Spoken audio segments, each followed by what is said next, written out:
챕터 10 우주의 모든 것들은 소유가 아니라 렌털이다. 23년 12월 25일 창조주님 메시지. 내가 가진 모든 것은 내 것이 아니다.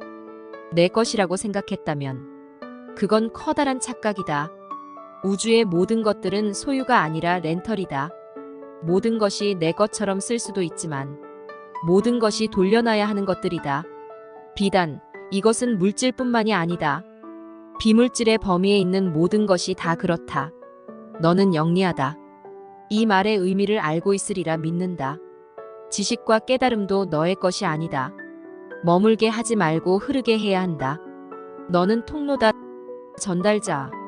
내가 내게 이르는 것은, 내가 내게 담는 것은 모두를 위함이니 부디 그 의미를 깨닫고 나아가길. 그것이 사명이요 빛이다. 슈카이브님의 해석. 지금처럼 세상이 흉흉하고 악해진 것은 물질만을 추구하기 때문이다. 사람들은 더 많은 물질을 얻기 위해서라면 자기 자신과 한 약속도 쉽게 저버린다. 그런 사람이 어찌 타인은 물론 신과의 약속을 지킬 수 있을까? 사람은 창조주께서 지으신 세상의 빛이다. 그분의 사랑스러운 자녀다. 물질이 사람보다 높을 수 없는 이유다. 그런데 지금 이 세상은 사람 위에 물질이 있다. 세상이 이토록 사납고 흉포해진 가장 큰 이유다. 그동안 나는 보통 사람들은 상상도 할 수 없는 시련과 고난의 길을 걸어왔다. 한번 상상해보라. 나는 IQ 89의 기초생활수급자 가정에서 자랐고 언어장애가 심했다. 학교 성적은 늘 꼴찌였으며 전문대 출신이다. 20대 후반에는 신용불량자 신세가 된 적도 있었다. 내 이름으로 된 책 한 권을 내려고 5년 동안 출판사들로부터 500번 이상 퇴짜를 맞기도 했다. 지금 생각해보면 그 당시 내가 쓴 원고는 원고라고 할 수 없을 정도로 형편없었다. 상품성이 없었기 때문에 출판사들로부터 외면당한 것이다. 하지만 나는 포기하지 않았다. 피땀 흘려가며 계속 원고를 썼다. 그 결과 이전에 내 원고를 퇴짜 놓았던 출판사들을 통해 책을 펴낼 수 있었다. 이런 힘든 과정을 거쳐 지금까지 300권 정도의 책을 내놓았다. 아버지께서는 이것 또한 지금의 사명을 감당하기 위한 훈련이라고 하셨다. 우리 부모님은 평생 가난을 벗어나지 못하셨다. 아버지께서는 내가 꿈을 이루려 한창 고군분투하고 있던 20대 후반에 농약 그라목손을 드시고 세상을 떠나셨다. 당시 나는 내 힘으로 가난을 극복해내겠다며 이를 악물었다.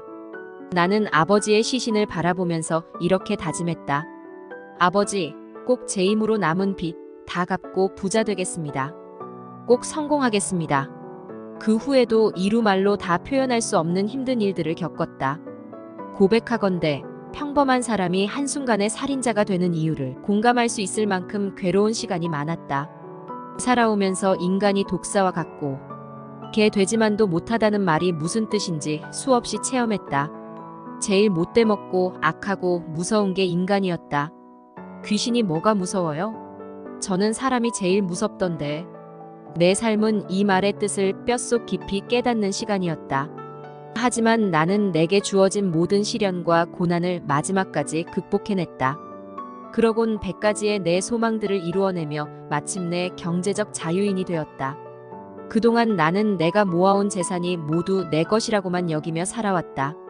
내 것인 만큼 그 가운데 절반인 100억 원은 나와 함께 해온 아내의 몫이라 생각했고, 나는 확실하고 명확한 것을 좋아한다. 말만 내세우는 건 사기꾼이나 하는 짓이다. 생각과 말에는 항상 행동, 실천이 따라야 한다고 믿었다. 그래서 우리 부부의 재산권에 대해선 이미 유튜브 영상을 통해 제자들에게 거듭 공개적으로 이야기해 놓은 바 있다. 그런데 지금은 우리 부부 소유의 재산에 대한 개념이 완전히 달라졌다. 아버지 창조주의 말씀처럼 우리가 가진 모든 게 우리의 것이 아니라는 사실을 깨달은 것이다. 모든 만물은 아버지 창조주로 말미암아 생겨난 것이다. 내 몸을 구성하고 있는 분자, 원자, 아원자, 쿼크까지 모두 그분의 뜻에 따라 창조된 것이다. 지금 우리 부부는 우리가 가진 모든 게 아버지 창조주의 것이라 여긴다. 우리 부부의 재산은 우리에게 주어진 사명대로 쓰일 것이다. 모든 것은 아버지 창조주께서 창조하셨다. 심지어 우리의 영혼은 물론 물질과 비물질까지 만드셨다. 지금 우리가 사는 행성지구도 인간들의 것이 아니다. 소유의 개념이 적용되지 않기 때문이다. 공통의 것이기 때문이다. 감사한 마음으로 소중하게 쓰다가 후손들에게 물려줘야 하는 것들이다. 100년 남짓한 세월 동안 우리가 렌털에 쓰는 것뿐이다. 우리가 렌털에 사용하는 것은 눈에 보이는 물질에만 국한된 게 아니다. 비물질의 범위에 드는 모든 것 또한 그러하다. 어떤 문제를 골똘히 생각하다. 우리는 어느 순간 번뜩이는 영감이나 아이디어를 얻곤 한다. 체험을 통해 지혜와 깨달음을 얻기도 한다. 이렇게 얻는 것들도 자신의 것만은 아니다. 자신의 노력으로 얻었으니 그것들을 자신의 것으로 생각할 수도 있으리라. 하지만 그건 오감 속에 갇혀 사는 인간의 육적인 생각일 뿐이다.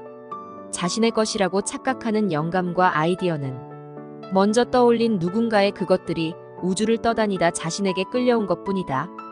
각자가 지구별에서 하는 체험은 보이지 않는 영역에서 이미 짜여 있는 시나리오다. 의식화폐가 되는 지혜와 깨달음을 얻게 해주는 수단일 뿐이다. 이 또한 내 노력을 통해 얻은 것으로 치부할 수 있으나 역시 착각이다. 잠시 내 것처럼 보이는 것뿐이다. 오히려 반드시 공유해야 할 것들이다. 그러니 나에게서 타인에게로, 하나에서 전체로 흐르게 해야 한다. 지금처럼 과학 문명이 발달하기 이전의 인간들은 모든 자연물을 소중하게 여겼다.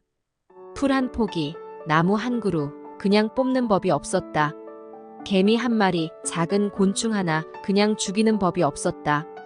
크기가 작아도 그 안에 깃들어 있는 생명의 가치는 똑같다는 걸 알았기 때문이다.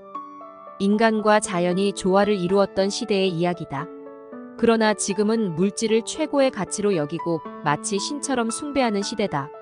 물질이 넘쳐나면서도 한쪽에서는 수많은 사람이 헐벗고 굶주리는 시대이기도 하다. 물질이 신처럼 숭배되며 마치 신처럼 사람 위에 군림하는 것이다. 이 시대의 인간은 결코 넘어서는 안 될 선을 넘은 지 오래다. 인간들 스스로 자신들의 잘못을 정화하고 소멸시킬 수 없는 상황으로 치달았다. 그 결과 지금 인류는 종말을 앞두고 있다.